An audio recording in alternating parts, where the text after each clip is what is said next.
আসসালামু আলাইকুম। আজকে দিনের ভিতরে সবচাইতে সেরা সময়টা ছিল আমার এই ভিডিওটার সময়টা। আসলে কি আমি যখন এই ভিডিওটা করতেছিলাম, আমার পুরা অতীতের শৈশবের যে স্মৃতিটা চোখে ভাসতেছিল।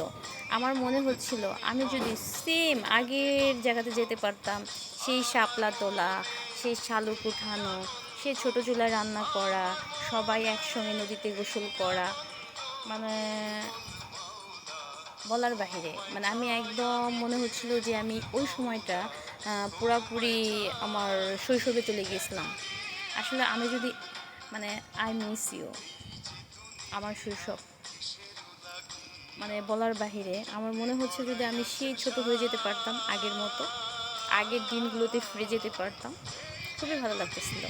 আর এই যে আমার এক আন্টি, সে আমাকে শাপলাগুলো দিচ্ছিল, বলার বাহিরে।